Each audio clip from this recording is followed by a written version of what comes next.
¿Qué es la discapacidad motriz? Yo desde mi perspectiva lo diría como un impedimento social.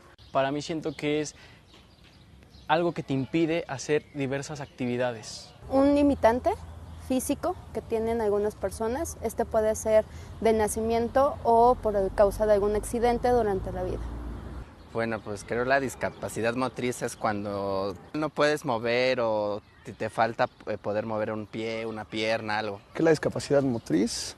Bueno, pues bueno, yo al menos no lo veo como alguna enfermedad, ¿no? Simplemente es con algo que las personas nacen y pues yo creo que es algo que no debería ser considerado como una discapacidad, ¿no? Porque todos tenemos la misma capacidad de hacer cualquier cosa, ¿no? Simplemente a algunos se nos puede dificultar en algunas cosas, ¿no? Pero todos tenemos la misma capacidad de llegar al mismo punto o crear las mismas situaciones y todo.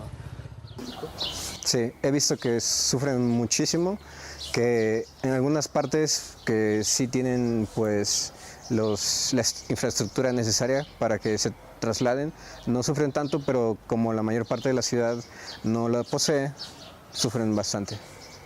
Sí, y sobre todo porque él tiene una parálisis infantil, entonces ya es un niño grande, entonces la mamá lo cargaba o en la silla de ruedas es difícil transportarlo porque luego no cabía en el taxi o luego para ir el camión, en el metro, o sea, muchas cosas se le dificultaba, entonces optó por ya casi no salir con el niño. La Ciudad de México es accesible a todas las personas, creo que es muy sencillo, no. Y pienso que tiene que ver con la construcción de la ciudad. Me parece que el tema de la impronta del automóvil, ¿no? Como el medio de transporte, ¿no? En las ciudades va ayudando a la gente a tener acceso por las distancias, por lo difícil de llegar gracias al automóvil, pero el trazo de la propia ciudad empieza a dificultar la accesibilidad a quienes no usan el automóvil, ¿no? En esa lógica, si aparte consideramos que hay personas con distintas características, no hablemos ya de discapacidad, por ejemplo de edad, ¿no? Vamos viendo que esa propia traza, ¿no? Que favorece al automóvil sobre los peatones, por ejemplo, hace que ciertos lugares no sean accesibles, ¿no? No solo por las distancias, ¿no?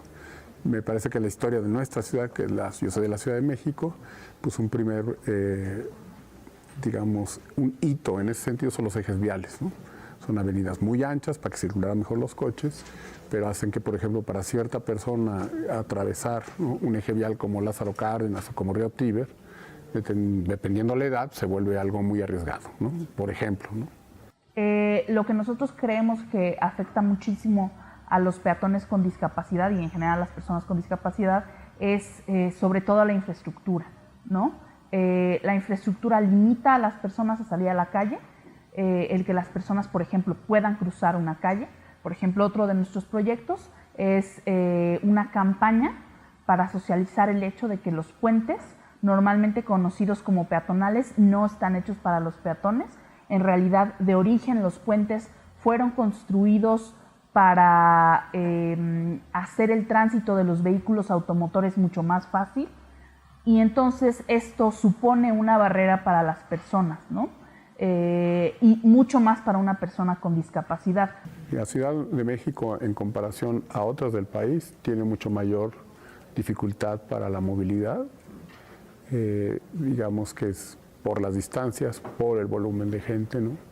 Y quizás donde tenga mejor accesibilidad sea en comparación con ciudades como Guadalajara, puede ser Monterrey, que están creciendo mucho y que, por ejemplo, no tienen un transporte público todavía eficiente como pudiera ser, por ejemplo, acá el metro.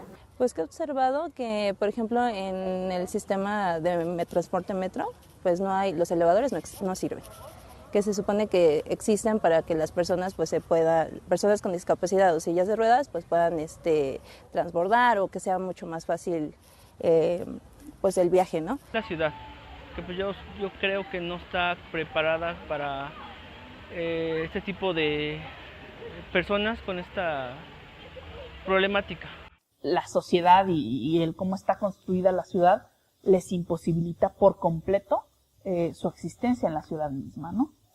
Pues tan solo en el metro, ¿no? Yo creo que si comparamos el metro de México al de Japón, tan solo, por ejemplo, en los ciegos, cuando van con su bastón, las líneas siempre están obstruidas, no hay quien los ayude, no existen, no todos los elevadores sirven. Entonces sí he notado que a la mayoría de las personas que sufren alguna discapacidad, pues se les complica, sobre todo aquí en el Distrito Federal, ¿no? No es accesible.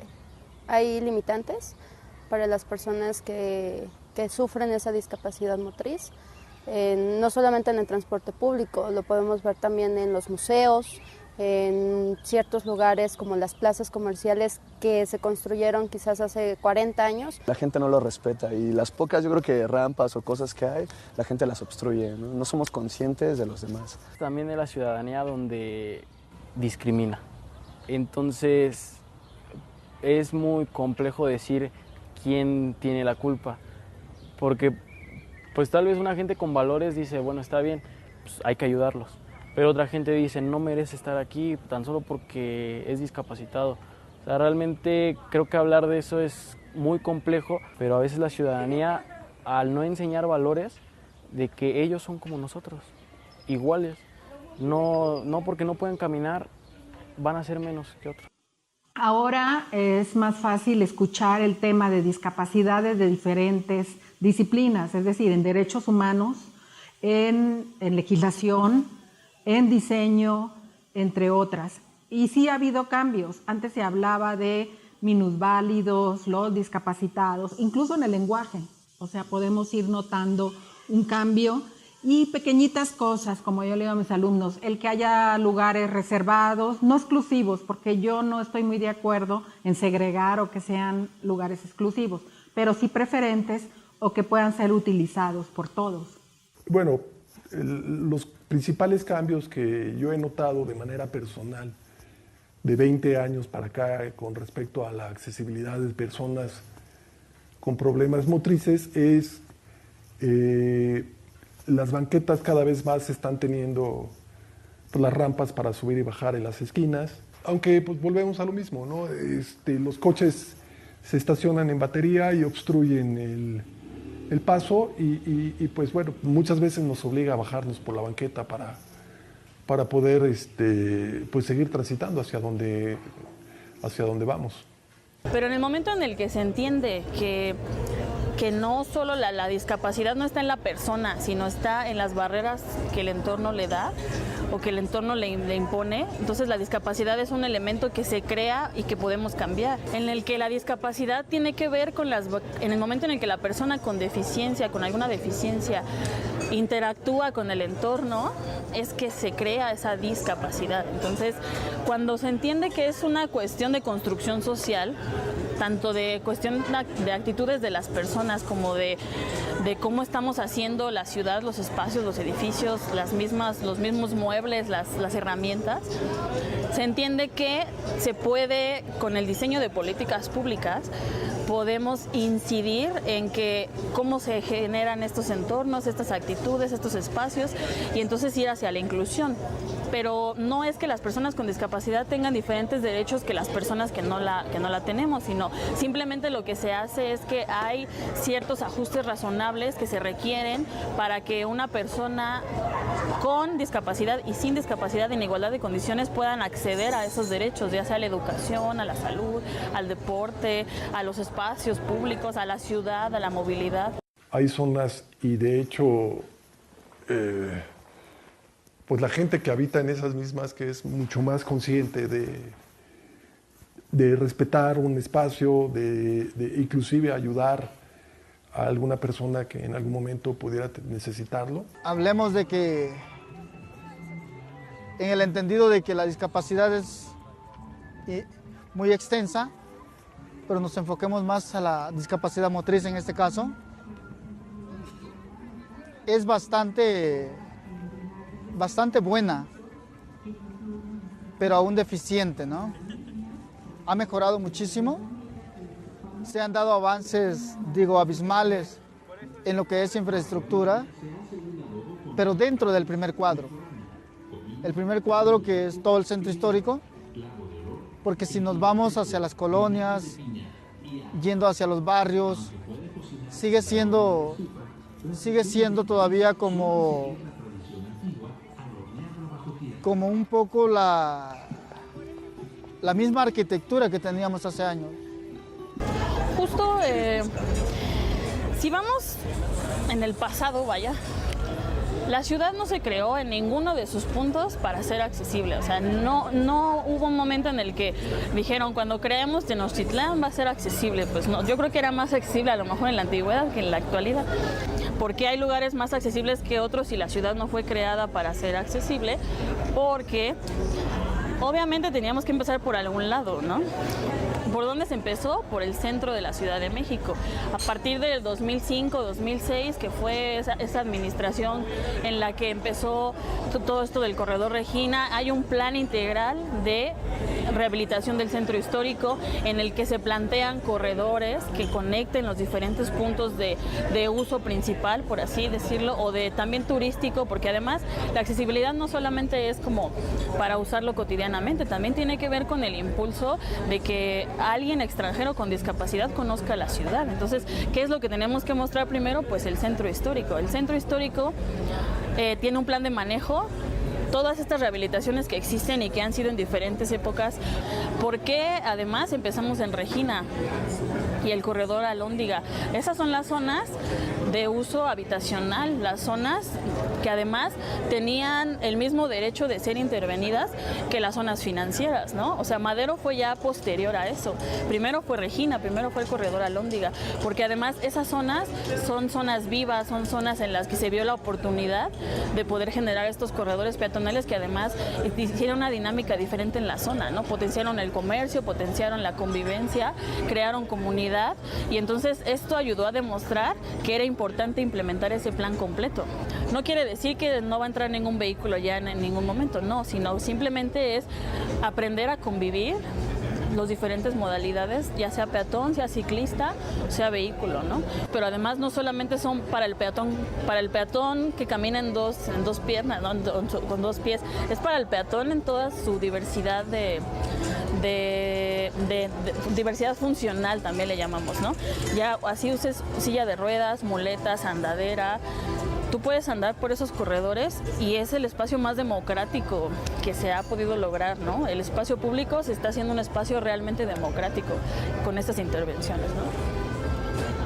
20 años a la fecha, sí se han visto esfuerzos, avances, que bueno, pues todavía no es suficiente mientras no exista una conciencia ciudadana, ¿no? Para respetar los espacios. Yo creo que para poder garantizar una accesibilidad a las personas con discapacidad motriz, no se puede dejar todo del lado del gobierno. Si no aunque existan las legislaciones, existan las adaptaciones, si no existe una conciencia por parte de los ciudadanos a respetarlo, realmente los esfuerzos son limitados, ¿no? Creo que esto debe ser un tema de conciencia general. Yo he rastreado antecedentes de rampas. Generalmente asociamos a la accesibilidad las rampas. De hecho, hay un autor que dice que la rampa es el elemento que te permite el acceso a los demás derechos, porque muchas veces tú puedes tener normativas, leyes que digan la educación inclusiva, la salud, etcétera, pero si no puedes llegar a esos lugares, siempre va a quedar como en letra o en buenas intenciones. En donde tanto las autoridades sigan apostando por hacer banquetas con rampas, que de hecho si se hace desde un inicio, si se planea desde un inicio, ni siquiera se vuelve un tema de costos. Es exactamente lo mismo hacer una banqueta con rampa que no hacerla. El problema es que ni siquiera se considera o se planea, ¿no? Y aunado a ello, la gente pues por comodidad deja su coche y estorbando o inclusive pones botes, es complicado, ¿no? Pues respetar, ¿no? Yo creo que esos los espacios que son para los discapacitados, respetar el lugar, las áreas, darles el paso, no sé, y contribuir a que no destruir o no obstruir estas áreas. Pues yo creo que la sociedad o los ciudadanos de a pie o a veces de a rueda podemos contribuir desde cada trinchera o desde nuestro propio punto personal de participación activa como ciudadanos. Primero respetando, ¿no? Respetando lo que ya lo poco o lo mucho que hemos ganado para este sector de la población, respetarlo. ¿Quién puso esa barrera? Pues la misma sociedad, ¿no? Por el mal uso de un instrumento que se le está dando a un cierto sector de la población. Pues porque no hay como que no respetamos las reglas de convivencia el grueso de la población, ¿no? Entonces, eso para mí es como muy lamentable, porque entonces, ¿de qué sirven a veces muchos de los esfuerzos que se hacen, ya sea desde gobiernos, desde sociedad civil o desde instituciones en general, si el grueso de la población altera como toda esta cadena del funcionamiento para lo que es, ¿no? La conciencia ciudadana también ha crecido, sin embargo, pues estamos en pañales con referencia a otros países de primer nivel, ¿no? Como dificultad en la sociedad, no creo que en sí sea una dificultad. Más bien es una carencia de cultura. Y ya siempre lo he dicho, la ignorancia es la madre de todas las desgracias. La sociedad ignora mucho de nosotros. Muchos te preguntan, ¿y te puedes parar? A un lesionado medular eso podría ser una ofensa, ¿no? Pero también tenemos que entender que la persona que te lo pregunta desconoce qué es una lesión medular. La sociedad nos va a servir como complemento para que todo quede bien hecho. Tampoco decimos que la sociedad no nos sirve. La sociedad es un punto muy importante, porque si no tendríamos que hacer una ciudad de puros en silla de ruedas, o de puros sordos, o de puros ciegos, o de puros locos, ¿no?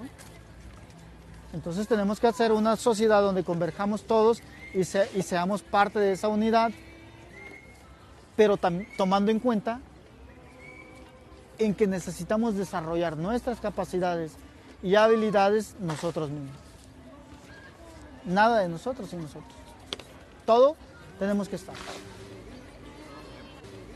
Acercarlo en la silla de ruedas a la persona, o tan solo cuando van a subir las escaleras, personas que a lo mejor sí tienen las dos piernas pero les cuesta trabajo subir y que no hay un elevador, pues no me cuesta nada a mí, que yo tengo físicamente todo bien hasta el momento, ayudar a esas personas. Yo propondría concientizar a las personas de lo que realmente es una vida de una persona discapacitada, el día a día, lo que sufren y lo que realmente nosotros no percibimos en un día común, que para nosotros es muy fácil, para ellos no lo es. Y esto podría ayudarnos a pensar de una forma distinta para concientizar y poder ayudar a esas personas.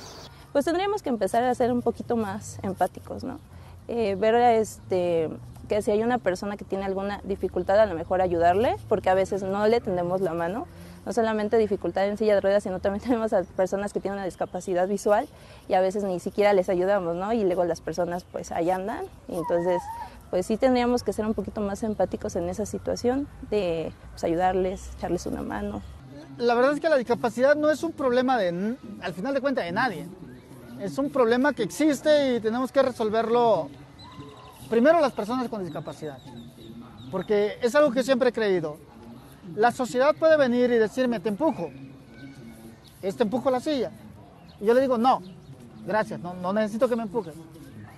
Es un problema que existe y que los que tenemos que resolverlo realmente somos las personas con discapacidad. El apoyo que vamos a recibir de la sociedad y de todo nuestro entorno social es dejarnos hacerlo. O sea, no que nos digan, a ver, les vamos a hacer esto. Entonces, yo creo que la sociedad en sí, en general, las personas que nos rodean, familias, amigos, conocidos, y la sociedad en general, no es, o la forma que nos pueden ayudar más, es decir, qué es lo que necesitas para hacerlo. Esa es como la ayuda que necesitamos. O sea, yo voy contigo, te acompaño, pero tú eres el que lo hace. Es la forma que nos va a ayudar la sociedad en el acompañamiento de hacer todo esto nosotros. Que el rol de la sociedad para poder terminar de concretar todo lo que todo el movimiento y todo lo que se ha estado haciendo, es acompañarnos. Esa es la mejor forma de ayudar. Acompáñanos a hacer lo que tenemos que hacer. No nos hagas lo que nosotros tenemos que hacer. Nosotros tenemos que aprender a hacer las cosas. No porque los demás no puedan hacerlo, sino porque la necesidad imperante es que nosotros mismos los hagamos. Para nosotros. Por eso es nada sin nosotros. Pero debemos de dejar a un lado todos estos estereotipos que tenemos de creer que los demás no piensan y solo nosotros sí. No podemos dejar ya que los demás tomen las decisiones de nosotros. Tenemos que agarrar nosotros, ser la fuerza impulsora que propone, que crea y que persevera en esto. Bueno, yo ya llevo 22 años en silla de ruedas. Digo, con sus ratos buenos, ratos malos, 22 años. Como todo, ¿no? Si no, no tendría sabor la discapacidad también. Que por ahí alguien dice que no debería de tener sabor la discapacidad, pero pues creo que todo se debe disfrutar, ¿no? Son como cositas que vas viviendo al día con día, pero digo, es muy interesante, pero la discapacidad es así. La ciudad es maravillosa, solo hay que aprender y comprender que no es una ciudad hecha para nosotros. Es adecuada para nosotros, la han adecuado, pero no es para nosotros, no fue construida para nosotros. Así es que, en palabras prácticas y muy mías, la sociedad creo que no tiene que incluirnos a nosotros, o sea, incluirse en nosotros, sino nosotros ir a incluirnos a ella. Ir a decirle, hey, aquí estamos, cabrón, mírennos, aquí estamos, seguimos viviendo, seguimos siendo, porque ellos van a pasar, van muy rápido, siempre van rápido. Entonces, nunca nos van a poner tanta atención si nosotros no vamos y peleamos por esa atención. Y una forma de hacerlo es saliendo, presentándonos, haciéndonos visibles. Eso es lo que yo creo, es lo que vivo y es en lo que tengo fe. En que nada sin nosotros, siempre tenemos que estar nosotros.